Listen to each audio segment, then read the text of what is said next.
Welcome back, everybody. Another edition of a PDPreps podcast, September 26th here. I'm Gus Morris. That's Kienan O'Doherty with Sports Person, the Press Democrat. Going to be tuning in, probably know that already. But yeah, another good show for you guys coming this week. Again, more of the same. We'll get back at a pretty good week 5 slate. Wasn't the most exciting, set of games, but there were some pretty interesting results that we'll touch on. Windsor Ukiah was our game of the week. Big upset. Montgomery St. Vincent was a fun one.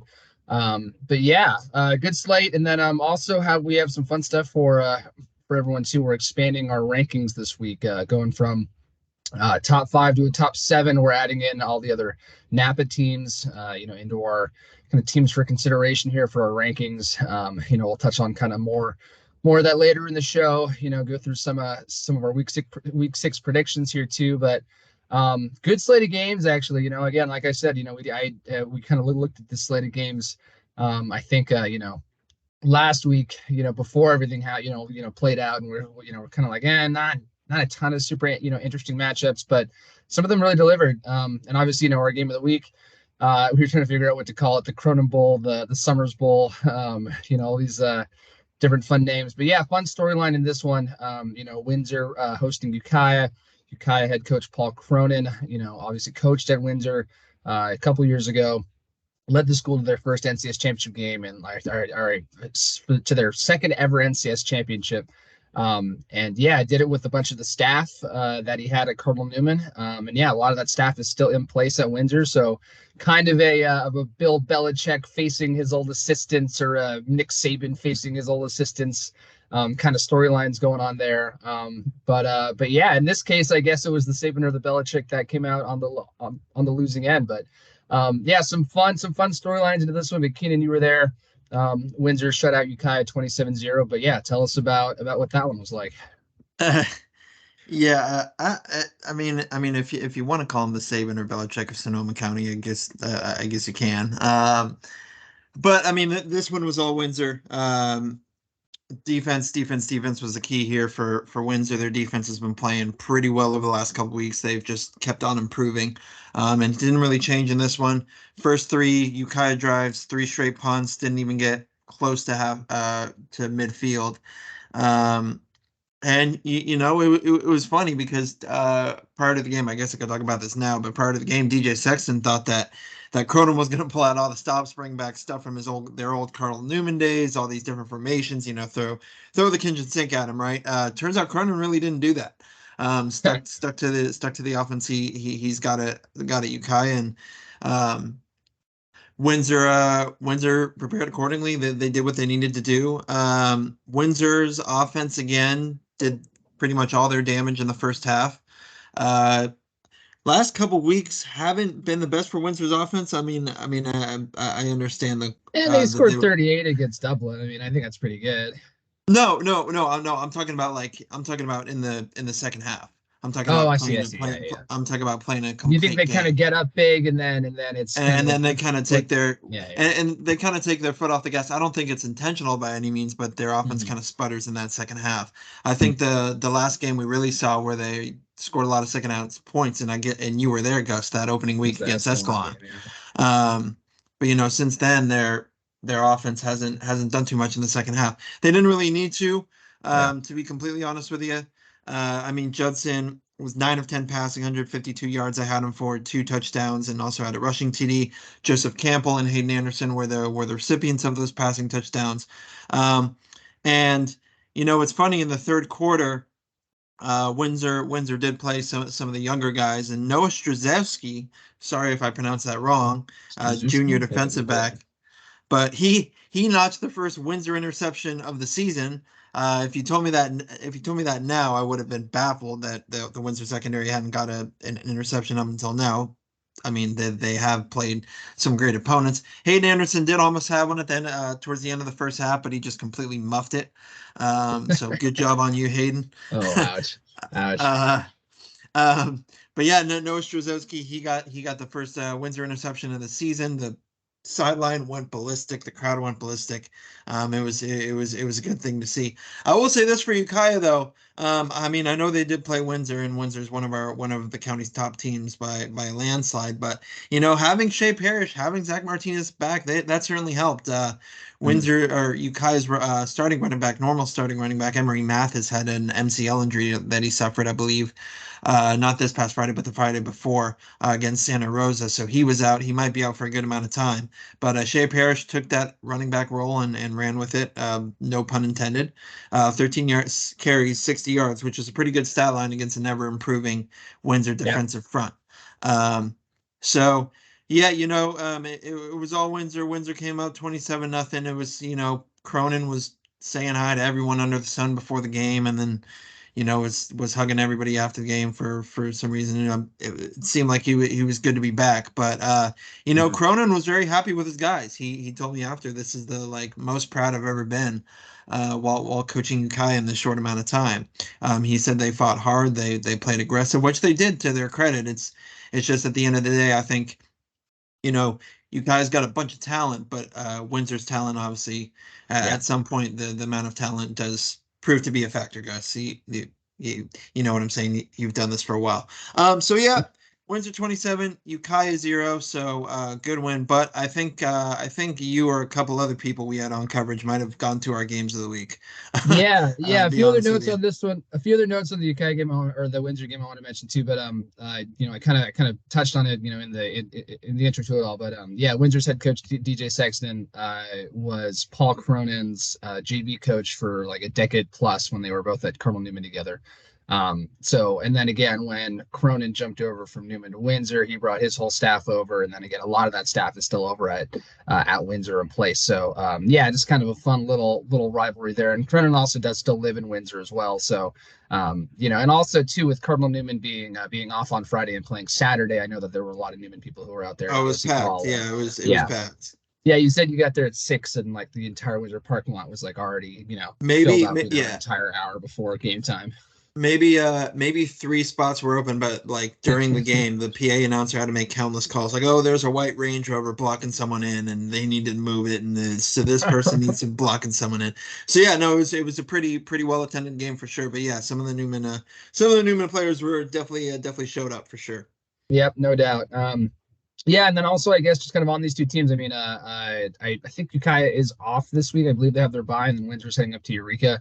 Kind of an interesting midway point for these two teams because, again, Windsor 2-1-1. They should destroy Eureka this week. And then Ukiah at 2-3, but that 2-3 record, again, Dublin's a pretty good team. Windsor's a pretty good team, and then they also had a loss in there.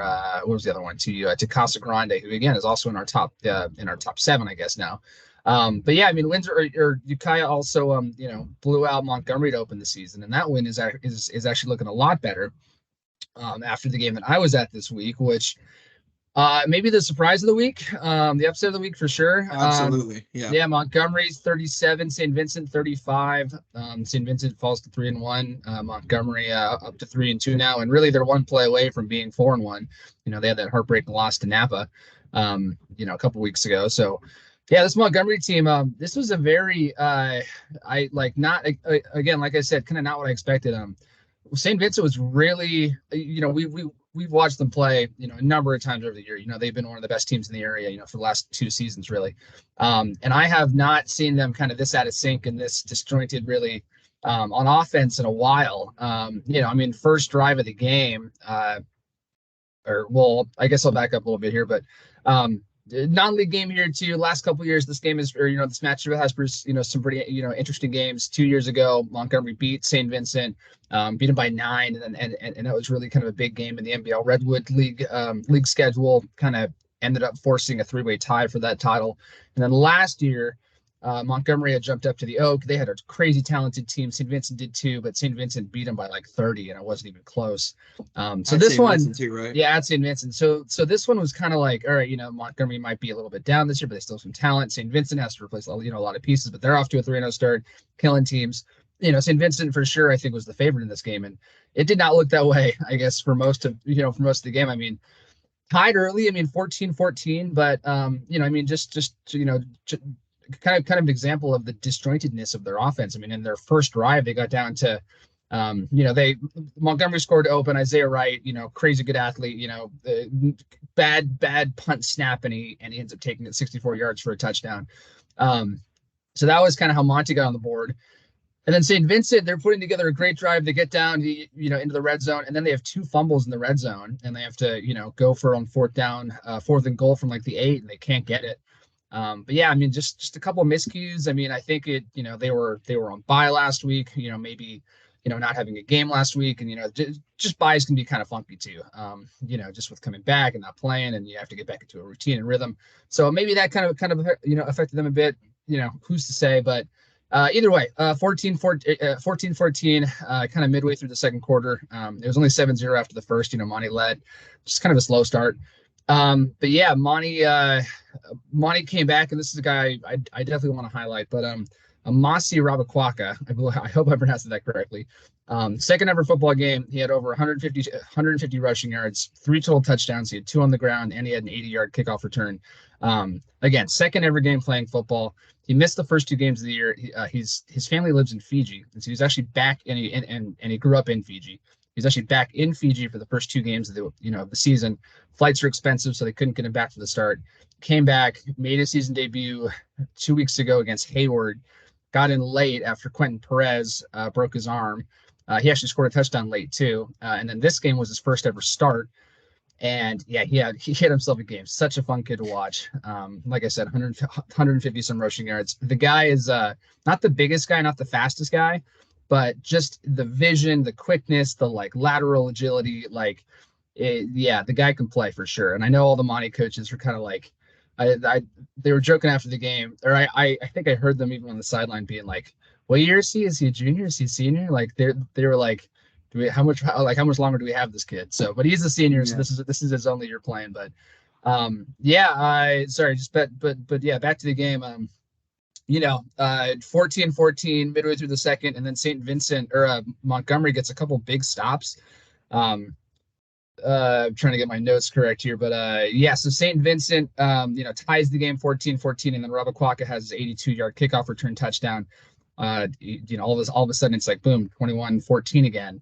Montgomery has to punt on their, they get a good stop. But then they have to punt. They're in good field.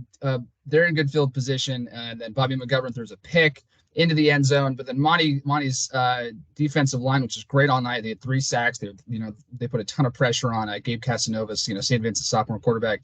And they forced a safety just before the half to make it 23-14. So yeah, Montgomery had a 9-point lead going into the break, and then Rabakwaka again, 12-yard touchdown to open the third, 30-14. St. Vincent comes back and answer, and then Montgomery again gets a touchdown. Bobby McGovern hits Isaiah Wright for his second touchdown, 37. So it's 37-20 to end the third. So you're thinking, all right, Monty's up, 3 scores here, heading into the final 12 minutes. St. Vincent's offense had kind of gotten, it going, but they just couldn't keep Montgomery out of the end zone. And it really kind of looked like kind of early on that, St. Vincent's offense probably wouldn't, they had a 3rd and 15 at midfield. If they didn't convert, then Montgomery, was going to get the ball back. And, early in the fourth, if they get one more touchdown, I mean, that's pretty much game over there. And broken play, Gabe Casanovas, he's really good at kind of keeping plays alive, with his feet. Still a sophomore, so, there are some learning curves that he's getting through, but great scramble play, hits Jack Davis for a 50-yard bomb on 3rd and 15 to get him inside the 5. They punched in a few scores later. All of a sudden, it's a 9-point game with 7 minutes left, with 10 minutes left. And then just this is funny because I kind of thought that this would be a relatively fast game, and it was not. There were 25 penalties. Mine was 7. Fast game. Yes, yours was fast. I didn't leave Montgomery, I think, till 10:30 or something like that. The game started at 7. So, but yeah, there were 7 possession changes in the fourth quarter alone. Jesus. Just back and forth, just 3 and out punt. Yeah, I mean, again, I have a little. This is how 6 possessions ended in the fourth quarter before the final onside kick. But Montgomery had a field goal that was blocked. St. Vincent then punted. Montgomery then punted. St. Vincent then punted. Montgomery then had a turnover on downs, though, with 24 seconds left. St. Vincent scores to make it a 2-point game. Onside kick, they don't get it. Montgomery recovers, and that's the game. But just take a breath. There was a lot of stuff going on in that game. So, yeah, I mean, my notes got all messed up. I mean, so many, like I said, 25 penalties. I think it was 12 on Montgomery, 13 on St. Vincent. A lot of them either kept plays alive or kept drives alive or ended them early. But yeah, just a lot of stuff happening in this game. But at the end of the day, great win for Montgomery. Pretty bad loss actually for St. Vincent. Although, I mean, I guess it's hard to call it a bad loss 5 weeks into the season, but just obviously not what St. Vincent. Again, St. Vincent was the favorite in this one. I think they are still going to have a very good season. But yeah, I think a bit of a wake up call. This might be one of these early season losses that might kind of wake you up a little bit of like, hey, we're rolling really good right now, and then we hit a speed bump, little adversity, and now we'll see how they respond kind of going forward. They have a really actually tough game against Fortuna this week.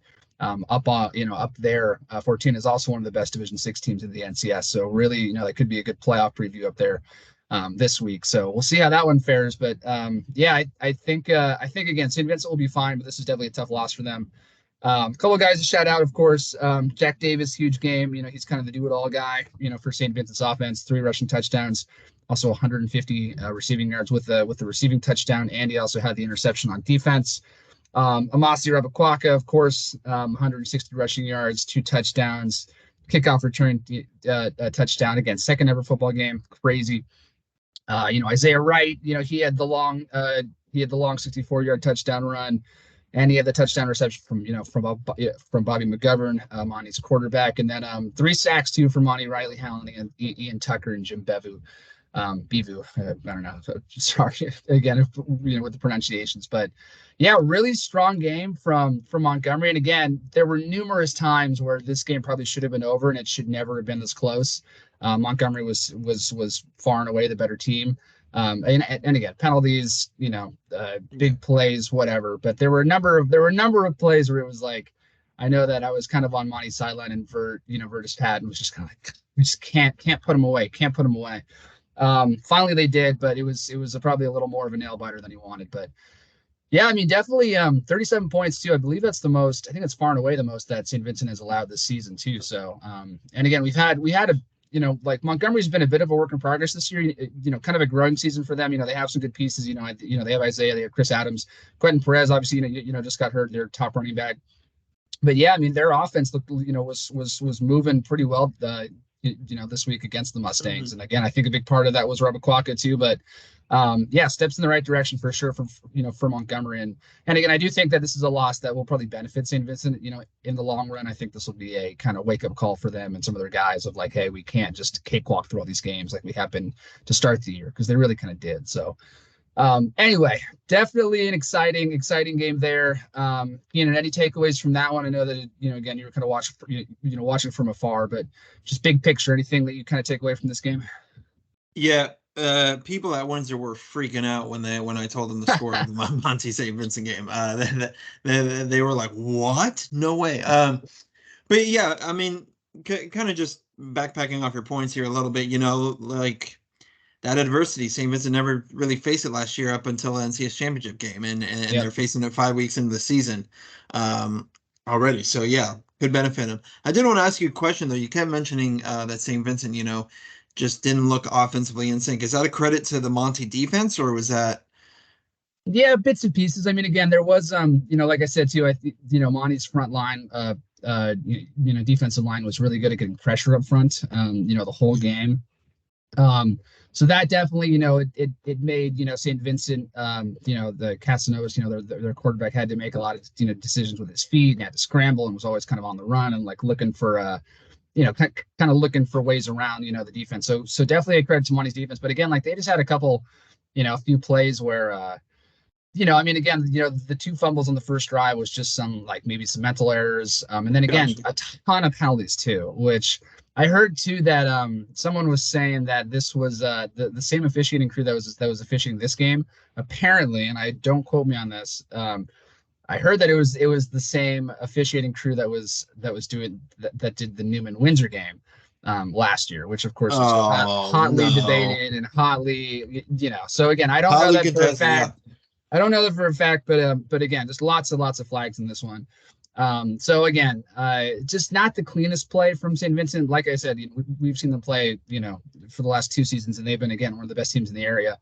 And this was just not a very uncharacteristic St. Vincent game. Sloppy. Again, they kind of figured it out late, but a lot of their offense just, came on broken plays, or it came on, again, a lot of first downs on penalties and stuff. So, just not a great St. Vincent game, but definitely a credit to Montgomery's defense, I'd say. So a bit of both. I don't know if that answers your question really. No.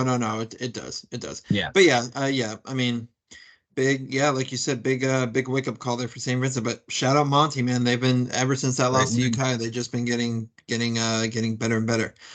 Should we let's take a look at some other games before we get to some quick hitters. I don't think this was a surprise in terms of the final score, but it was certainly a surprise how it started, Gus. American Canyon 16, Vintage 13. Vintage lost 4 fumbles, fell behind 16-0, and totaled only 77 yards of offense in the first half. This could have been another contender for the game of the week, to be honest with you. Vintage scored with 7 minutes left in the fourth, and again minutes later. Recovered the onside kick in the closing minutes, but could not convert a first down. This is a game of it was almost like a rushing duel, if you will. Vintage was 39 carries for 256 total yards. American Canyon 37 carries, 255 total yards. Trevin Cullinane, I'm pretty sure I got that name right. If I didn't, my apologies. 14 carries, 124 yards, 2 TDs. Page had 12 carries, 80 TDs for Vintage and American Canyon. Ojani Castillo, 22 carries, 164 yards, 1 TD. Mason Harrods had 118 total yards, rushing TD. A lot of rushing TDs in this one, Gus. But some other key notes here. This is the first American Canyon win over Vintage since the inception of eval in 2018. And their first win against them since I believe I got that right. They had lost the last 6 meetings. American Canyon. We were talking about this, Gus, and I'll say this. I got it wrong last week. I said I didn't think they were as good as they are last year. They are as good, if not better, than last year. And those Division 3 teams might want to watch out a little bit, Gus. For sure, a statement game here for AmCam. New team to beat. I think new leader in the clubhouse right now in the VVAL. Obviously they're top of the leaderboard right now. You beat the defending VVAL champ. You deserve to be the team to beat now. So, AmCam. Keep an eye out for them. Again, new head coach. A lot of new pieces from last year's team, but they're looking pretty dangerous right now too. And going through their schedule, I mean, so their 2 losses came against a Menlo Atherton school. Which is 4-0 right now, and one of the best teams, I believe, that's down in the CCS. It is. One of the best teams in the CCS. That was a 1-point loss, and then they also lost to Vanden from Fairfield, which is one of the top teams over in the Sac Joaquin section. So, very tough quality of schedule, and again, they've been posting some pretty good wins as well. So this is just another feather to add to their cap. And American Canyon, again, I think we had a lot of questions about what they would look like this year, and so far they look really, really good. And like we said too, Division 3, I think they're kind of right now like middle of the pack right there. It's top of those rankings right now is like Marin Catholic and Cardinal Newman. Yep. And then Casa Grande is even upper echelon there. I'm trying to see who else. Las Lomas is also up there too. But American Canyon, keep an eye out. Might be again holding I know this Vintage, this Vintage offense can definitely work. They scored 27 points on a good Cardinal Newman defense a couple weeks ago. Yeah. For American Canyon to hold them to again less than 100 yards in the first half. 13. I think the 13 points is the second fewest they've had all season. Vintage. I believe behind they lost. I think last week they scored 12 points, but. This American Canyon's defense, I think, is kind of the big story out of this one. Again, the VVAL is just going to be, I think, just another dogfight this year. Casa Grande is also going to be up in that conversation again. Both Casa and Petaluma, who could kind of be up there as well as a competitor, also has to play Vintage at some point. So there will be no easy games for any local teams, I think, in that race. But American Canyon is looking like the team to beat.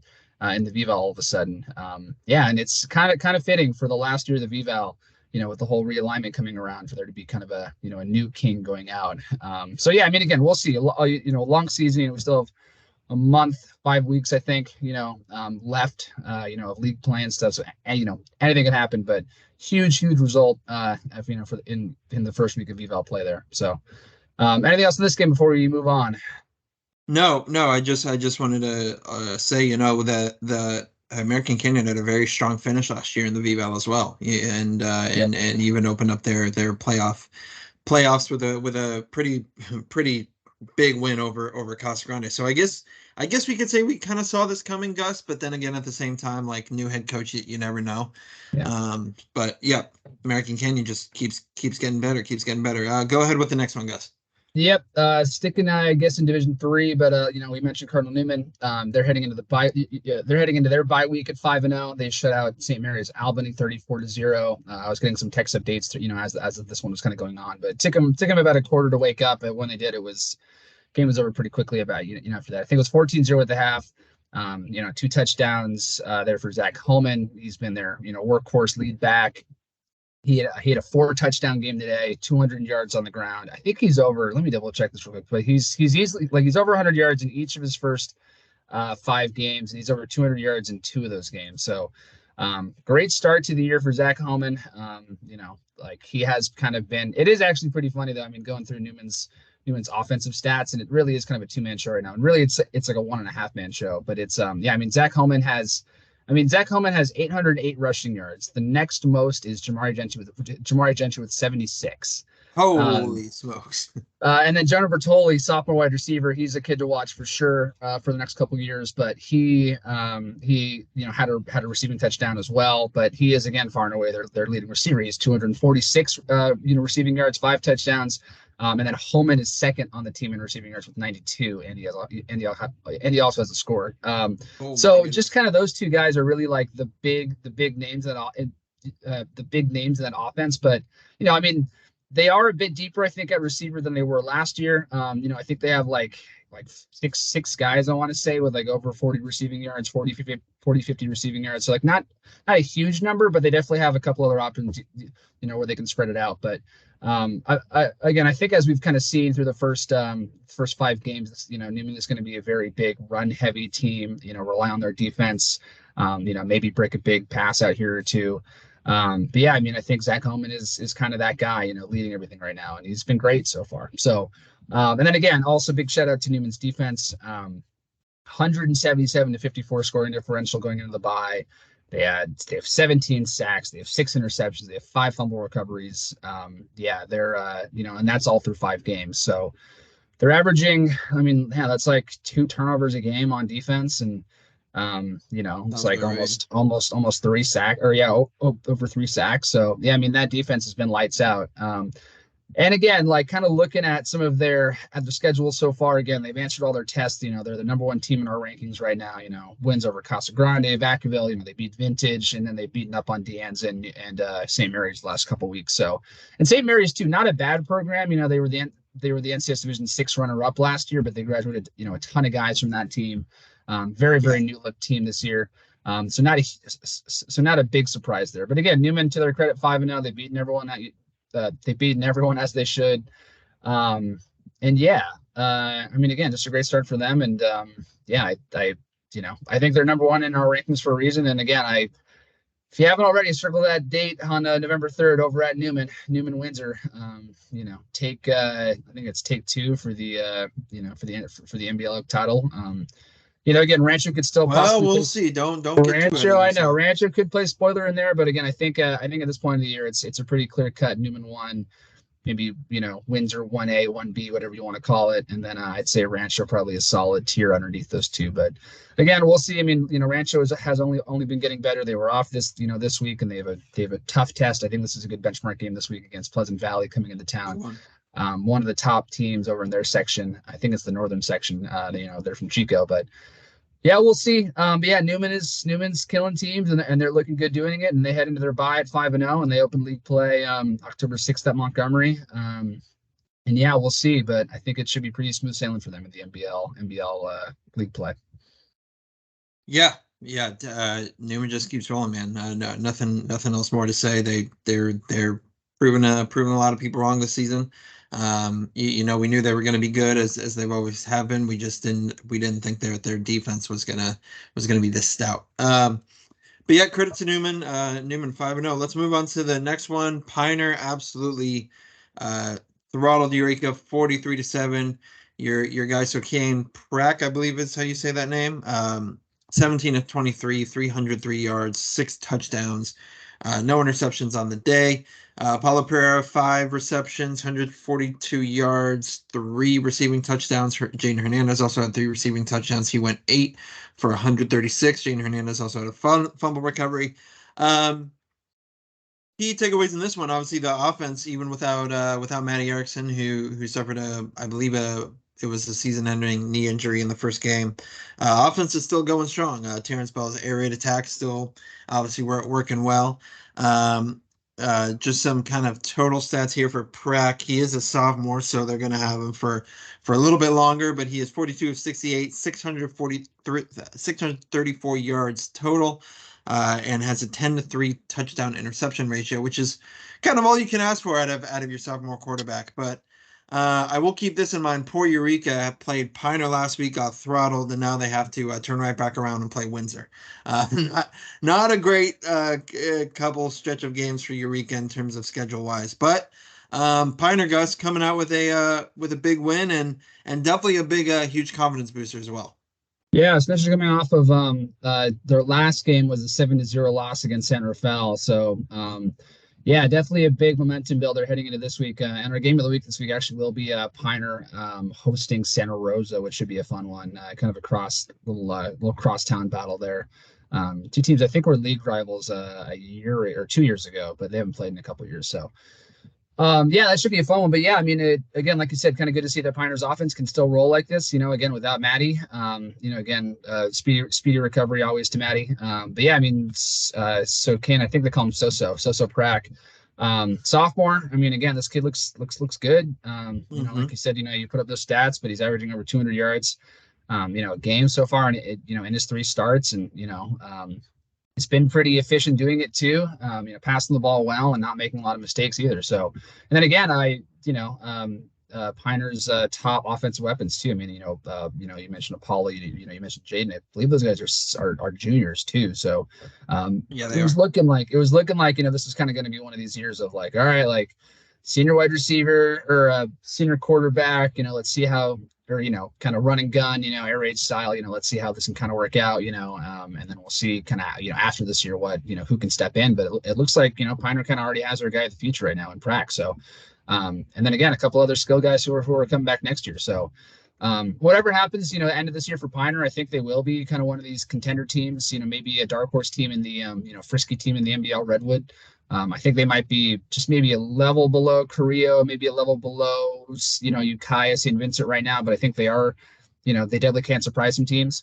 Yeah, I mean, whatever happens, throughout the end of this year, I think that their future is very bright. So some good building games, I think, going forward for them coming up. But yeah, this Santa Rosa game this week should be interesting. I know Santa Rosa is kind of also building a little bit right now too. But yeah, this I think it could be a fun one, especially again, it's just two inter-county rivals too, that are only a few miles away. So that should be a fun one. But all right, last couple ones I think we'll touch on here. Again, we said that we weren't going to go super long, but of course now we always like to talk. So yeah, a little bit of a setback for Maria Carrillo here. They fall on the road at Wood 40-21. One of Carrillo's, I guess, worst defensive games of the year. 460 yards of total offense. I think that's that's a season high allowed for Carrillo's defense. Wood had over 300 yards on the ground, 4 rushing touchdowns. And again, this is a Carrillo defense that held a really good Russian team in Petaluma 2 weeks ago, really in check. Just a bit of a setback. Carrillo is just so up and down. They'll have a really good win and then a really bad loss, and then a really good win and a really bad loss. So it's just kind of like trying to figure out which Carrillo team is going to show up, week in, week out. So again, I think they have a lot of potential. We've seen them play a couple times. They have a lot of talent, but again, it's just kind of about putting everything together, week in, week out. So I think again, Korea should be fine. Again, this is maybe one of these losses that you can kind of learn from and grow from. And even Jay Higgins told our reporter after the game, he was pretty happy with some of the things that that he saw in this game, which for a 19-point loss, I guess is a promising sign. So anyway, step back for Korea, but going forward, I think they'll be okay. I'm trying to think. I think they're off this week, or maybe not. No, they have Annalee this week. Oh, that's right. They're playing. Yeah, that's pretty big. That's always a fun game, actually, too. I think last year that was a pretty exciting game. So, yeah, that should be a good one. And again, kind of a benchmark game for these two teams. So we'll kind of see how each of them stacks up locally. So, yeah, I will say though, Wood is a tough place to go travel to in a play-in and away game too. That's a tough venue to play at, especially after making that long trip. So, credit to Korea for battling to the end there. Couple quick hitters there before we get into our rankings. Petaluma 56, Sonoma Valley 26 in their V-Ball opener. Trojans ran for 381 total yards. Chase Miller again having a stellar season after that setback game against Korea, but he was 5 for 204 yards and 3 TDs. Ed Burnsich 16 carries, 80 yards, 2 TDs. What a stat line for Big Ed there. Asher Stolarczyk had a 55-yard touchdown reception and a 90-yard kickoff return, so he is slowly breaking out here. I know he's the youngest of that running back trio, but he could be one of the most dangerous. Anyone else? Hudson Giarita for Sonoma Valley, 10 of 123 yards and 2 TDs rushing. Petaluma just proved too much for Sonoma Valley there, Gus, and just took that V-Ball opener. What do you say? Yeah, not a huge surprise here. Petaluma, again, I think this is a good bounce back win for them after Korea, but just a quick shout out to Chase Miller. That's a ridiculous stat line. I mean, literally averaging 40 yards a carry. Scored 3 of the 5 times he touched the ball. That's nuts. He's having a great year though too. Again, it was a bit of a question kind of who would fill in as that top running back this year, after all county running back Silas Pollard George graduated last year, but Chase has been awesome this year. I mean, 726 rushing yards so far and 8 touchdowns. He's gone over 100 yards in 4 of their 5 games. So he's been awesome so far. So yep, great on him. Not a huge surprise again, like we said. We kind of had some hope that Sonoma Valley could be frisky this year, could be good. They are 2-3. A couple of decent wins over Terra Linda, Healdsburg, but then a couple tough losses too. So and again, V-Val play it was always going to be the hardest part of the schedule. So So just not an uber shocking result there, but again, like I said too, shout out Hudson Giarita, definitely their best player, I'd say, and only a junior, I think, too. So he has some big stuff planned for him too going forward. So great athlete over there. And the last one too, Annalee 50 Elite, which is a charter school from Vallejo 22. We didn't quite get a whole bunch of details on this. I am kind of surprised that Annalee was only up 15-8 at the half. This is Elites, they're a charter school. This is their first ever varsity season. So I kind of expected this to be a much, much wider margin of victory here for Annalee. So, I wouldn't really call it an indictment per se, but it is a bit of a hey, maybe, they won by 4 scores, but you should probably beat a new team, by more than that. And I'm sure I'm sure they have some players over there who are thinking the same thing. But again, win's a win. Big win is a big win. And Annalee and Petaluma both taking care of business here. Going forward. So both of them now have winning records, and I'm trying to think who does Annalee against Korea this week, and then Petaluma. I'm trying to check the schedule here. Petaluma's on bye this week, so it's actually good timing for them, and they can heal up a little bit heading into the meat of V-Ball play there. But I think that about does it for our week 5 kind of touch them and recap. But I guess kind of before we go on to rankings, but halfway through, crazy. Week 5 is in the books. Again, it's technically it's an 11-week season. But really we're halfway through. Let's be honest. Already halfway through. It's yeah, I'm telling you, this stuff goes by quick, guys. So definitely don't take us rambling about it for granted, because it's only you're gonna miss us. You're gonna miss us in January. Yeah, so you're gonna miss us when we're gone. I did just want to say too, but I don't know, any big picture takeaways, any big surprises for you, Keenan? I mean, 5 weeks in, we know a lot more about these teams than we did a month and a half ago. I don't know who's like any big, what's your kind of biggest storyline that you've been kind of watching, or I guess that you have your eye on right now this year? Well, obviously I would say if you told me at the beginning of the season, when halfway through the season, Windsor would be 2-1-1, I would say you're out of your bloody mind. But they're maybe 1-2 plays away from being 5-0 or 4-0, excuse me. So that's definitely a surprise. St. Vincent Monty, that was a big surprise. I will say this. I think you kind of mentioned it before, but I think as we head into the second half of the season, I think Piner could play spoiler, to be completely honest with you.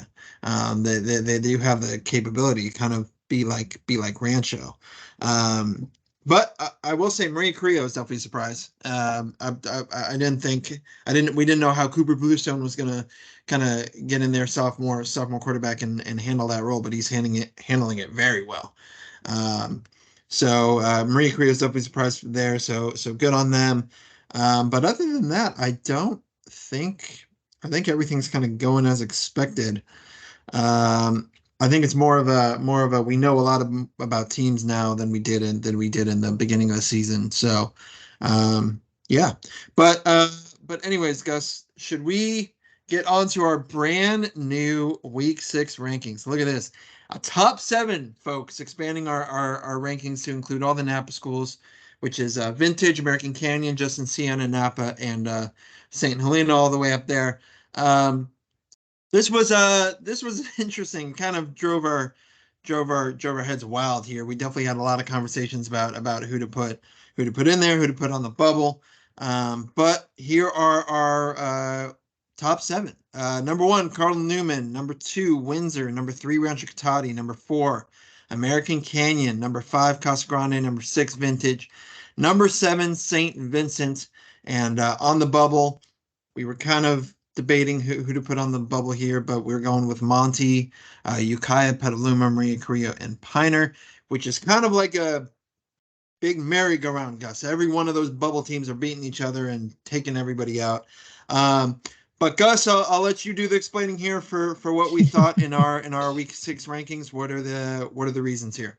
I love that you just like read off the rankings. Then it's like, all right, now tell the people why, and so then everyone gets mad at me. So that's good. Like just Gus PD. That's Twitter handle. Like that. Yeah. So I guess a little explainer too why we're doing this. So we are in the midst of doing some broader expansion in the Napa. Where we're actually in the works. We're working on hiring a Napa sports reporter just to cover the Napa schools over there. Do what we do just for them. Again, the Press Democrat as a whole, we are doing a larger scale expansion, in the Napa. So this is part of that. So we kind of figured too, I guess, with the top 7 versus the top 5, I think we have 15 teams right now, or before this, we had 15 teams, that we were kind of ranking. So we, proportionally, we're adding 5 of them. So now we have 20. We figure top 6, top 7, but top 7 just kind of works a little better proportionally. So that's how we're kind of doing it here. So now we have 20 teams that we're looking at for 7 spots. We figured top 10 might be a little too, just like we're ranking half the teams that we're covering essentially, and that just seems like a little too much. So, but I think we're going to try to, and this is why the bubble is going to be interesting, because I think we're going to try to keep it with a consistent top 7 and then a consistent 3 teams on the bubble. But like Keenan said, that was very hard to figure out this week. So just a couple things, but yeah, again, on the bubble, like I said, we have Montgomery, Ukiah, Petaluma, Carrillo, and Piner. So just kind of looking at some of the results here, it's just tough, man. So we kind of figured it's like, all right, Monty has the best win out of all those, out of all those bubble teams. They beat St. Vincent. St. Vincent was number 4 in our rankings last week in our top 5.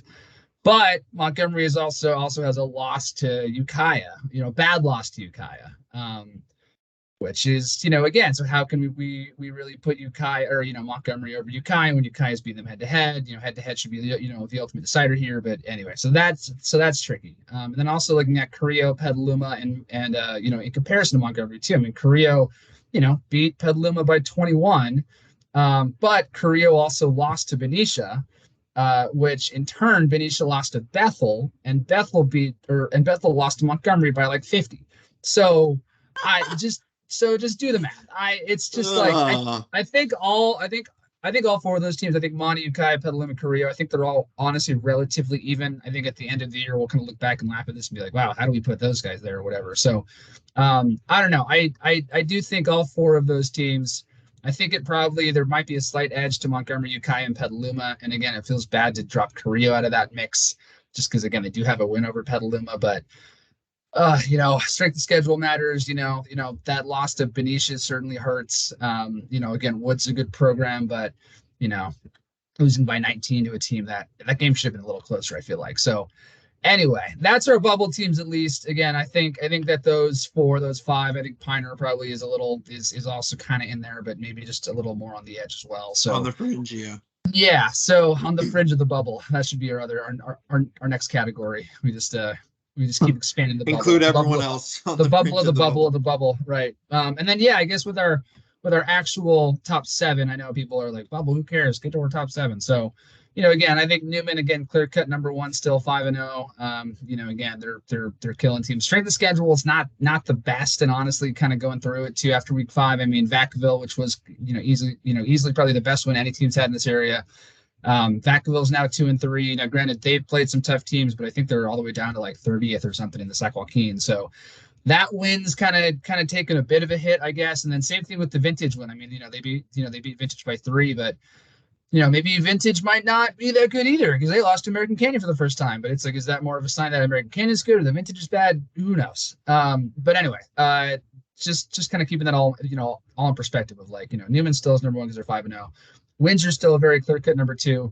And again, even with Newman, their strength of schedule is looking better. I mean, Escalon is still the number 1 overall team in the state as far as small schools go. And then Campo Lindo had a massive win over Monte Vista in Division 1 down in the NCS this week. And last weekend, they beat them by like 20 or 30. So that was a big win for Campo. So a tie, I don't know if a tie can hurt or help you, but I think it's a solid result to show that Campo is a very good program and that Windsor was very close to beating them and probably should have beat them. But so probably a point for Windsor in that category as well. But Rancho was off this week. I kind of think the 3 to 5 spot are Rancho, American Canyon, Casa. I think those are all very similar. Interesting. I don't think Rancho hasn't had, I think, the toughest schedule yet. I think this week against Pleasant Valley will be a big test for them. Kind of a benchmark game, kind of see how they stack up. Pleasant Valley, again, like I said earlier, I think is the number 1 overall team in the northern section. So we're playing one of the best teams over, from that Chico Central Valley area. American Canyon, like we said, they've had a very tough schedule. They're beating Vintage for the first time. I think this could be their year in the VVAL. I think they're going to be a really tough out in Division 3, like we said too. And then Casa Grande, I'll be curious to kind of see. Again, they don't really play anybody for a couple weeks. I think they have Napa this week, which they should win. I'd probably say if Casa is as good as we think they probably should win that one pretty handily. And then they have Justin Siena next week, and then again a big game at Vintage on October 13th. But yeah, a couple of easier games to open league play. So I'm not quite sure how that's going to affect Casa. They should be 5-1 going into that Vintage game. We will see. Of course, high school football is crazy and weird, and things happen that no one expects. So we will see. And then the Vintage over St. Vincent thing was kind of one that we went a little bit back and forth on. We kind of had St. Vincent up at 6 at first, and then we were kind of flip flopping them. But I think just looking at the overall resumes, again, St. Vincent is 3-1. They are one of the best teams in Division 6 in the NCS. Vintage is 1-4. Again, just lost to American Canyon. They've lost to Newman, and they've lost to a couple other very, very good teams too. But they also have a win over Antioch, which is a top 20 program in the NCS right now. And yes, 1-4 is 1-4, but when you play a schedule that is as hard as Vintage is, I would if St. Vincent played that schedule, I think they'd be 0-4. I'll be honest. There are some very, very, very good teams in that schedule. So, and again, very different, comparing apples to oranges here. Vintage is a Division I program. They play the biggest of the, they're the biggest of the best, baddest of the baddest, over, in the NCS. And St. Vincent is, it is Division VI. And again, a very good Division VI team, but it's just hard to compare a big school like that and a small school. So, if they played each other, though, I'm just kidding.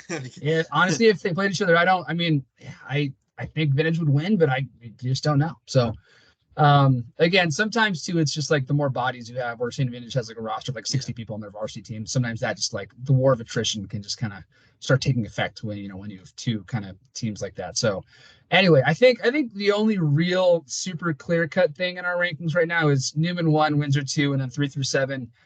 Or 3 through 5 at least is a bit of a toss-up, and then 6 and 7 could also be a bit of a toss-up. So this will be interesting. I am kind of curious to see how this kind of works out there at the end of the year. But yeah, I think we're going to try and keep this going. Just with including the Napa teams in here as well. Just for the rest of the year, and I think it could be a fun little experiment and see how this works out. And who knows? Who knows what this will look like in a couple of weeks? Especially once VVL play gets going and teams start beating up on each other. So.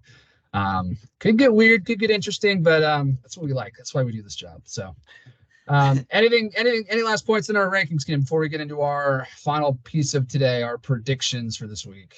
Yeah, it's just funny how you described it. It's like the top 3 is pretty clear cut. The top 2 is pretty clear cut. 3 through 5 could be like a toss up, and then 6 and 7 is definitely a toss up, and the bubble is an absolute mess. Pretty much. So, I think it's also an interesting sign of like there's a lot of parity, I think, around here this year. Like which is good. I did kind of think it would be a top heavy league or a top heavy this area, and I think it kind of is still. Again, with Windsor Newman, it's kind of the clear number 1 and number 2, but I think a lot of those second tier teams are also very, very even, which again I think is good for us because we like writing about competitive games and competitive leagues, 100%. And I think we're going to have 3 very competitive races here in the NBL Oak with Windsor and Newman, VVAL with American Canyon Vintage, Petaluma, Casa, whoever you want to say, and then the Redwood with St. Vincent, Carrillo, Ukiah, Piner, So don't you forget about that NCL 1 up there, Gus, and what happened last year too. Don't forget about those guys. Yeah, totally. Yeah, no, exactly. Well, I do kind of think. Again, we don't really do a lot of coverage of those Lake County schools anymore. But Clear Lake is I think is far and away the dominant team, and I think they're going to win that one pretty easily. But they had a tough game against Middletown this last week. So everyone plays everyone tough up there, man. I'm telling you. It's true. All right, so let's so that's it for our rankings, folks. Debuting our very first top 7. Like Gus said, top 7, what we think is a little bit easier than a top 10, considering how many schools we have and that are covering. But yeah, top 7. All right, let's head on to our predictions. Gus, lot better week from you last week than the week prior. You went 9-3. I went 8-4. Overall, you're 40-18. I am 38-20. Currently have a 2-game lead over me. Let's see. Windsor, yes. Both got Napa wrong. Napa lost to Justin Siena, and Napa had their first loss of the season. If you'd have told me that at the beginning of the season, that'd be pretty crazy.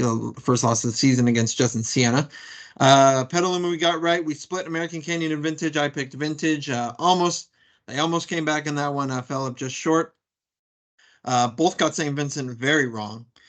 Both got Annalee right, Kelseyville right, Piner right. Both got Marie Korea wrong. Branson, yes. That was 62 nothing. Cardinal Newman, we both got right, and then Tara Linda put their foot on the gas late. Beat your Hillsborough Greyhounds 42-19. We both got that right. All right, let's head into our predictions here. Starting with our game of the week, Santa Rosa at Piner. Gus, you will be there for Game of the Week coverage. Should be an interesting one. We kind of touched on it earlier, but we're both going with Piner in this one, Gus. Yeah, I think Piner is kind of clearly the better team at this point of the year. Santa Rosa, I think has some strengths in a couple areas. Obviously Cooper Lee is having a good year. Talon Patrick is having a good year. Don Lemus, Iverson Taliafoa. They do have some guys over there, but I think with this Piner offense, especially coming off of that 43-point game against Eureka, they're going to have some juice. They're going to be fired up. Some good momentum. So Prack is balling. They have some really talented guys on the outside. I think this will be a fun battle of like kind of guys on the outside for sure. I mean, again, Piner loves to air it out. But yeah, I do think that Piner has a bit of momentum right now, and I think they have something with Prack. Now again, if I know Piner's line might not always be the best, and if Santa Rosa can get some pressure up front, Cooper Lee has been a very good player on the on the defensive side of things. I mean, again, all those guys I mentioned kind of go both ways, and they're all good at both at both sides too. So I think if Santa Rosa's offense or if Santa Rosa's defense can kind of rise to the challenge and keep this to be a closer game, I think it could be anyone's game. But I do think Piner just has a bit too much firepower in this one, so we'll say Piner. Although yeah, it might be close, might not. I'm not. I feel like we should try to do some score predictions on this too, but maybe we do it closer to like once like playoffs and stuff start, because I think that could be interesting too. Just to actually kind of like put our knowledge to the test here. But no, I agree. Yeah, I am gonna go Piner in this one, and if they get a big, I think it'll be a runaway. But if Santa Rosa can keep it close, I think Santa Rosa could be able to pull it out too. So we will find out on Friday. We will indeed. You will be there, so you'll have a first-hand account of what goes on. All right, Upper Lake at Cloverdale. We're splitting this one. You go Upper Lake, I go Cloverdale. We kind of mentioned the last couple weeks of how important home field advantage is in the NCL one for sure. I believe Upper Lake is in their first season in 11-man. I'm pretty sure. They've been 8-man for the last couple of seasons, but this is their first year back up to 11-man in the last couple of years. They have done 11-man before, but this is their first year back up in a while. First year back up in a while. I'm going with the Eagles here. I think they pick up a bounce back win here. Gus, you are going with Upper Lake in this one. And yeah, this is their first year in 11-man since 2014. It looks like for Upper Lake. But yeah, I don't know. This is just kind of looking at Cloverdale this year. They've just been kind of overmatched in a lot of games. I mean, again, I'm just kind of basing this off of the one common opponent they both have at this point of the year, Cloverdale. So Cloverdale and Upper Lake have both played Lower Lake. Cloverdale lost 30-7, and Upper Lake beat Lower Lake 30-20. So just based on that, it just looks like Upper Lake's a better team here. So again, I love you, Taylor Galloway. Go Ducks. But yeah, I do just think Upper Lake is the better team here. Yeah, but you Oregon boys are riding high after demolishing Colorado, aren't you? Yeah, how did Oregon State do this week? Oh, we did perfectly fine. We did. Washington State's a good team, man. I'm not worried about that, and we almost came back. I'm serious. The Pac-12 is good this year. I don't know what you want me to say. It's okay. We'll see last game of the season. Keep in mind, you guys blew 31-10 or whatever it was last year against us. So we still have that over yet. All right, American Canyon at Sonoma Valley is the next one. Sonoma Valley seemed pretty outmatched in their opener against Petaluma. Excuse me. We've talked a lot about American Canyon this episode. I don't think I really need to say much. I think American Canyon comes out in this one. Guess you have the same. Yeah, I don't think this is a pretty big mismatch on paper. I think AmCam by quite a bit. So nothing much else to say about that one. Napa versus Casa Grande. Napa coming off their first loss this season. Casa Grande coming off the bye week. This could be an interesting one. We'll see. We'll have coverage from this one. Frisky Napa team, Gus, as we've kind of said all season long. But Casa Grande looks pretty good after, especially coming back after that first open week loss against Newman. They've just been playing better. Their defense has been lights out. I think Casa Grande takes this one. Looks like you're doing the same thing here. Yeah, I mean, same kind of thing as the AmCam Sonoma Valley game. I think this is quite a big mismatch. I think if Casa is as good as we think they are, and we do think that they're pretty good, I think that this shouldn't be much of a game. Now again, Napa's been frisky. Napa beat Montgomery, earlier this year, so not saying it's out of the question, but I think if Casa plays up to their potential, I think this should be an easy Casa win. So. All right, continuing with the VVAL here, Vintage at Justin Siena. Vintage is. I mean, Justin Siena is a good D6, D5 team. I think. I think they're D6 still. D6. They're a good D6 team. They always play well in those playoffs in that bracket. But when it comes to VVAL, not so much. Vintage gets a big bounce back win here. I expect Vintage to win by a couple scores. I think all these VVAL games are kind of the same. It's just very big mismatches on paper. So I'm with you on that one. I think Vintage, by quite a bit. Annalee at Marie Carrillo. This one could be interesting. Both have some very strong run games. For sure. Annalee coming off that huge win over Elite. But Carrillo coming off that tough loss over at Wood. I think Carrillo bounces back in this one. I think their offense is just pretty consistent. Haven't seen much of Annalee at all. So I'm going Maria Carrillo. Gus, you have the same. Yeah, Annalee's beaten. Again, they're 3 wins. They really, I guess, only have one real quality win, and that's over Lincoln of San Francisco. And even Lincoln's 1-3 now.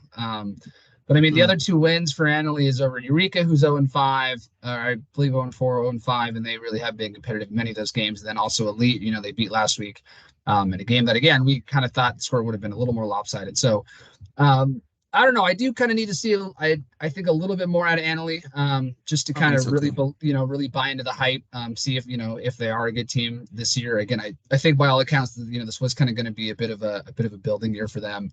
A lot of new faces, a lot of guys, they graduated from last year's team, which is very good. I think, again, I think we've mentioned this term a few times, but a good benchmark game here for both these teams. Also a mutual opponent shared this year. Petaluma, beat Annalee pretty good, beat them by 20 a couple weeks ago. And then again, Carrillo beat Petaluma by 20, a week or so ago. So I think just, again, doing the, just by football math there, I'm going to say Carrillo's a better team here. And yeah, I think Carrillo wins this one. These 2 teams have, I think last year they had a pretty exciting, game. I think Carrillo might have pulled that one out actually too. I think it was like 31-27 was the final, but I forget the exact details about how that one went down. But again, these 2 teams have kind of had some fun battles in the last couple of years, and I think this one could be the same. Yeah, Carrillo actually beat Annalee 31-27 last year, and Annalee had a very, very good team last year. So I think that one also came down to the last. I think it did too. I think that was one of a couple of games that Annalee and Carrillo played down to the wire. So yeah. But yeah, I again, new teams this year. I think Carrillo has shown that they're kind of heading in the right direction, and I think that they will bounce back after this Wood game too. So, and I think that their defense, their front line is really good. And if they can get some pressure up front, I know that Annalee doesn't have the biggest, line. So if they can, really get some pressure up front, I think that could be a big deciding factor. So, and then again, Annalee's defense has been improved a bit this year, but, obviously still, I think a few question marks just, without having played the hardest of schedules. So this is going to be a big test for them to see how they can really stack up against a very, very good running defense or, running team in Marie Carrillo. So, we'll find out a lot more kind of about what these teams are actually made of, I think, after this week. But I'm going to go with Carrillo on this one. All right, sounds good. All right, Healdsburg versus Berean Christian. Gus, your Greyhounds. I'll let you talk about them. We're both going with Berean Christian. Berean Christian is a very good program, very, very good small school program from Walnut Creek. I think they might have won, or they went pretty far in the in NCS, I want to say a couple of years ago. This year they're not as good, 1-4, a couple not great losses, couple pretty lopsided losses too. So they might not be as as stout or as talented as they have been in the past. But again, I love my Greyhounds, but they've just been kind of overmatched in quite a few of these games. And they were actually, the Terra Linda game this last week, they were only down by 3, I think, at halftime. It was like 22-19. They were hanging in there, and then I think Terra Linda just turned it on late, and I think they won by 20 or something like that. So love my Greyhounds, but I do just think maybe this is a winnable game if they can keep it close. This might be homecoming actually too for Healdsburg. It's kind of talking out of turn. Yeah, this is going to be at Healdsburg. Maybe it's too early for homecoming. I don't quite know. Don't quote me on that, but you never know. Home crowd. People are there, excited, jazzed up. Maybe Healdsburg can kind of keep it close, pull something out. They haven't been moving the ball a bit better this year, but just kind of just going off of historical records. Berean Christian is probably just a better team. So probably them in this one. Alrighty. St. Vincent at Fortuna, we kind of teased this earlier. They have a 7:30 p.m. start on Friday. St. Vincent making the big trip up there. We both have St. Vincent in this one, Gus, but we kind of teased it earlier that this is a pretty big test as far as D6 standards go for the Mustangs. Yeah, St. Vincent still rated number 1 in Division 6. Fortuna coming in at number 3. So Yeah, this could be a bit of a tester, and it's and like you said too, going up to Humboldt County, and it's like a 4 to 5 hour drive. Some good home field advantage kind of built in there. Long trip up. I'm not sure if they're going up early or if they're going to go up on Friday the day of. So we'll see. But I mean, again, I've learned my lesson enough times. I'm not going to fall for it again. I'm not picking against St. Vincent. I think that St. Vincent, they're going to bounce back after the Monty loss. Again, I think they're going to be very fired up and motivated to come back. Although I will say too, one thing that I didn't mention in my story, and one thing that we didn't touch on in the recap, but St. Vincent also, our star wide receiver Ty Nickens Jr. And I believe he hurt his collarbone and he might be out for a few weeks. So definitely one of their bigger offensive weapons who might be out for a couple weeks. So I mean, I'm sure now defenses will be very honed in on Jack Davis, and again, depth is always kind of a bit of an issue at a small school like St. Vincent. So hopefully some other guys can step up. But again, not picking against St. Vincent, not falling for it again. I think this will be a very tough game, but I think that they bounce back after Montgomery. All right. Windsor at Eureka. We kind of touched on this matchup earlier. Eureka having a tough stretch of games. First Pioneer. Now they have to play Windsor, the number two team in our rankings. One thing I didn't mention in the recap, obviously, is this week Windsor gets back a lot of new guys, some transfers, specifically Ananias Walker coming over for Rancho. So that doesn't help Eureka at all. Windsor wins this one big. Yeah, this shouldn't be a competition. Windsor should win this by 40 or 50. So nothing more on that. Jesus. All right. This one should be a closer one. This next one up, Pleasant Valley at Rancho Cotati. Obviously, Rancho Cotati came all the way into Chico last year at Pleasant Valley's homecoming, actually, and won pretty decently. This time they're playing in Roanoke Park. We're split on this one. This could go either way, but I'm going Rancho Cotati. Gus, you're going Pleasant Valley. Jacob Pruitt's playing out of his mind. I just don't see how there's anyone stopping him at this point. But you're going with Pleasant Valley. Tell us why. Well, I'm with you. I don't think anyone's stopping Jacob Pruitt, but I also think that Rancho Cotati has been hard pressed to stop many teams on defense this year. So that and again, nice. looking at kind of how Pleasant Valley, their makeup, they are the number one overall team in the northern section right now. And again, you're right. Rancho Cotati has handled them the last couple of years. I think those Rancho Cotati teams the last couple of years have been probably much better than this year's team. And that's not saying anything bad about this year's team. It's just those two, those teams were just so good with so much talent. A lot of, again, we've talked about it a lot this year, but a lot of new faces, a lot of guys who have to step up. Young team.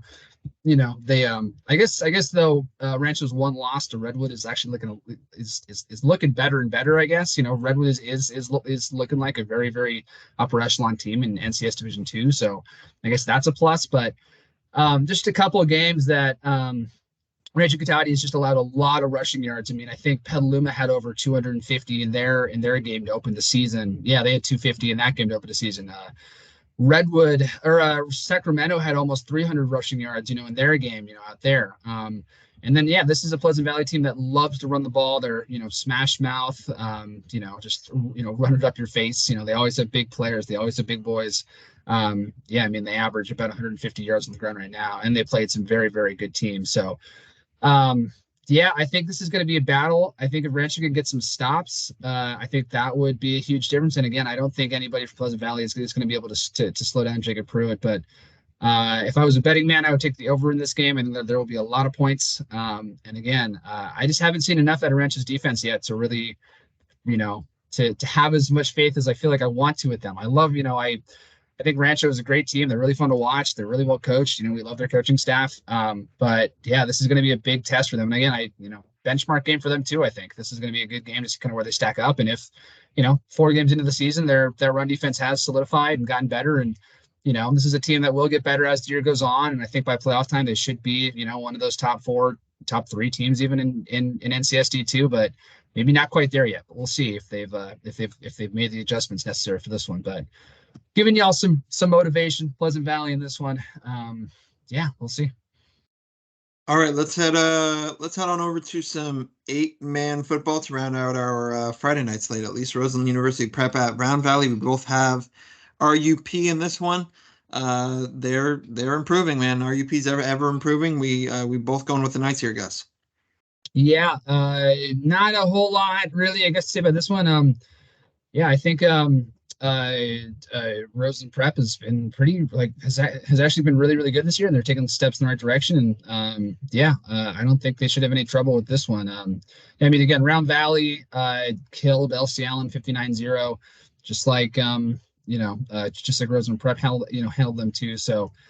This actually might be a relatively even battle. I think that that Round Valley and I mean, as far as 8-man division rankings go, I think RUP and Round Valley are kind of like up there. I mean, there's not a ton of teams, but I think they're both like upper in like the top 3, top 2 maybe. So this will be a tough game, I think, for RUP, but I don't know, a bit of a homer pick here. I'm going to say RUP, just because we love these rooting for these small school local programs. So RUP. All right. Speaking of LC Allen, they head over to California School of the Deaf Friday at 6 p.m. I was picking LC Allen here before I completely had a brain fart and realized that California School of the Deaf is 3-1 and have decent wins too. So I am switching it and going with California School for the Deaf. Gus, you're going the same way. Yeah, this is an established 8-man program. They haven't been winning a ton of games the last couple of years, but again, they've been a very consistent 8-man program for the last couple of seasons. So yeah, I mean, again, LC Allen is just building here, but yeah, I mean, again, you have to play good teams to get to that level. So yeah, I think California School for the Deaf is just an echelon above LC Allen. So. Sounds good. Sounds good. All right. That rounds out our Friday night slate. We only got one game on the Saturday slate, Gus, considering we had like 3 last week and multiple the week before as well. Ukiah heading up to St. Bernard's. I think this is a very interesting matchup. I know St. Bernard's is 4-0, have some good quality wins against teams like Willits and Arcata as well. But you never count out Paul Cronin. Paul Cronin's teams, that's for sure. I think Ukiah bounces back here after that loss at Windsor. Now that they have a full week with their guys back, Bo David is actually settled into the quarterback role right well. We'll see if Cronin sticks with him in the quarterback position. But Gus, I'm taking a shot here. I'm going with Ukiah. It looks like you're going with St. Bernard's. I am. I'm with you though. I think this game could be a bit of a toss up.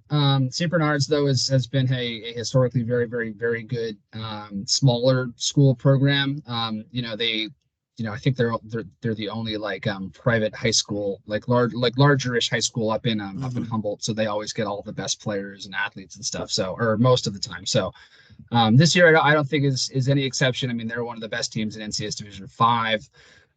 They have an absolute beast offensive player in Wyatt Simone. I mean, the guy has over 200 receiving yards. He has almost 700 rushing yards. He has almost 14, 15 total touchdowns this year. So, I mean, kind of a one-man wrecking crew that guy is. But he's had some huge games though this year. Yeah. And also St. Bernard's kind of rotates in. It looks like a bit of a 2-quarterback system as well. So I don't know. I mean, again, St. Bernard's is just a very, very consistent program. Again, I think Ukiah is still growing and learning a bit with Paul Cronin. Now, again, I think coming off of that of the Windsor game, I mean, I don't think this is going to feel like a cakewalk, I guess, for Ukiah, but the level of competition is going to be much different than it was against Windsor. So, and again, not saying, anything bad about St. Bernard's. I think they're a very good program, and I think that they will win this game. But I do think Ukiah will come in battle tested and probably give it a pretty good run. And honestly, I think it might be a pick 'em, but I just think there's a bit too much talent for St. Bernard's for Ukiah to handle. So, yeah, I mean, again, I think all the games that I've picked, opposite from you, or I picked against a local team, I think all these games could be pretty even and pretty close. I don't think there'll be any kind of big runaways as far as games that we picked opposite. So, yeah, I mean, I kind of think the same thing in this one, but I think at the end of the day, I think that St. Bernard's talent just trounces Ukiah. So. Okay, well, we'll see. All right, that rounds out our predictions for the week. I'm going to do something a little bit different here, Gus. If you guys want to play along and make your own predictions for our games, leave them in the comments or whatever. Get some chatter going about the games. But yeah, let's see here. Anything else for the good of the order as we round out our football stuff here, Gus? I'm not thinking anything. I mean, this is we're kind of in a bit of a I guess the dog days, I guess you could call it, of the football season a bit. I mean, Sure. Not a ton of super interesting game. I mean, there's obviously always a few interesting games on the schedule, but I think we're gonna have to wait a couple of weeks, for league play, really to get heating up to have like another crazy exciting week, slate of games. So, yeah, I wouldn't say it's the most exciting week of games coming up this week for high school football, and then honestly, same kind of things over in even in like other fall sports, volleyball, I mean, I think we're a couple weeks out from, or a week out, I want to say, from that really good, Windsor Cardinal Newman matchup, the first of two this year. I think that's coming up next week. But yeah, NBL Oak and Redwood plays still kind of rolling along right now. You were at some VVL games last week. And then, yeah, same thing with like, girls golf, girls tennis, the other fall sports going on. Everything's just kind of like in the middle of league play. And so, teams are just kind of getting through it, mid-season. I guess the mid-season lull is kind of here. So but again, it's all, there's always stuff to write about, always exciting, fun stuff going Sure. on. So yeah, I don't know, any other action that you had kind of that you were looking at this week, outside of football? So you mentioned Viva volleyball. There's some very, very good matchups this week. Tonight, Vintage plays Petaluma. Vintage swept Petaluma earlier on the season, but that's a huge matchup for VVAL standings. And then tomorrow, Vintage should right back around and play American Canyon, who right now is tops in the VVAL. So, couple big matchups in terms of the VVAL goes. And then I do want to take a quick look here. Let's see. Santa Rosa plays Cardinal Newman today. Annalee plays Maria Carrillo. That could be an interesting one. And then Thursday, Maria Carrillo plays Windsor, which is a pretty big one for NBL Oak standings as well on Thursday. So, couple good matchups coming up. But like I said, as the season ramps up, we'll have a lot more stuff for you. So, I think that's it, Gus. Anything else? So on my end, yeah, if you've stayed this long and listened to our rambling for the last hour and a half, thank you, appreciate it, as always. And yeah, well, again, we have about 6 more weeks of the regular season, and then we're right into playoffs. And man, yeah, it's I mean, I guess when you take a step back and you look at our, the entire football season, from start to the end of playoffs, I mean, we are about a third of the way done already, which is kind of crazy to say. So, flying by like it always does. So. But yeah, stay tuned for more coverage, everything else. Yeah, we're not going anywhere. So yeah, more coverage coming your way. Perfect.